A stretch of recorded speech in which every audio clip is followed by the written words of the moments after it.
අද මම ඩ්‍රේක් සර්ගේ ගොඩක් අරගෙන මට සාමාන්‍යයෙන් උදේ 10 11 වගේ අතරතුර මොන හරි බොන්න ඕනේ කියලා හිතෙනවා. ඉතින් ගොඩක් වෙලාවට තේ කිරි තේ එකක් වගේ බොන්න වෙනවා. ඉතින් වැඩිපුර සීනිබනේ හින්දා මම හිතුණා ටික දවසකට වෙනස් දෙයක් බොන්න ඕනේ කියලා. ඔන්න ඉතින් ඔන්න වෙලාවේ තමයි මගේ හිතට ආවේ මම දවස් කීපයකට ඩීටොක්ස් ඩ්‍රින්ක් ටිකක් හදාගත්තොත් හොඳයි නේද කියලා. බලමු අපි මේ ඩීටොක්ස් ඩ්‍රින්ක් බීලා එකක් වර්ග තුනක් තියෙනවා දවස් තුනකට. එකක් කොළම කොළ පාටට, එකක් රතම රතු පාටට, අනික කහම කහ පාටට.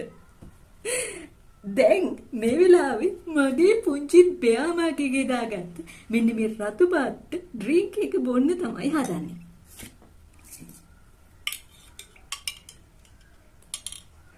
මේ බලන්නක ලස්සනයිනේ. ලස්සනයි වගේම ඇඟටත් හොඳයි.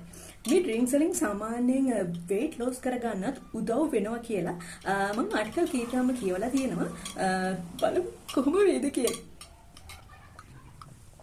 මම මේකට දාලා තියෙන ඉන්ග්‍රීඩියන්ට්ස් අපේ ශරීරය ඩීටොක්ස් කරන්න ඒ වගේම ඇන්ටි ඉන්ෆ්ලමේටරි ඉෆෙක්ට් එකක් තියෙනවා කියලා කියනවා. අපි බලමු.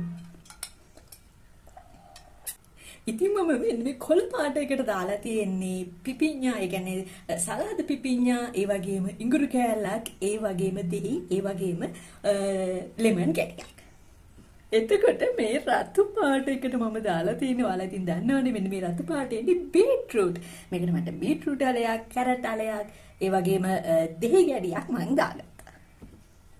අන්තිම මේ ලස්සනම කහම කහ පාටයකට. මේකට මම දාලා තියෙන්නේ කැරට්, ලෙමන්, දෙහි, ඒ වගේම ඉඟුරු කෑල්ලක්, ඒ වගේම මෙන්න මේකට මම කහ කෑල්ලකුත් දාගත්තා. අපි බලමු මට දවස් 3කට ඩ්‍රින්ක්ස් තියෙනවා.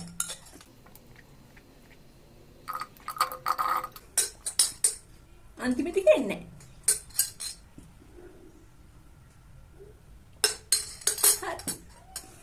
එහෙනම් තව වීඩියෝ එකකින් හම්බෙමු. බයි.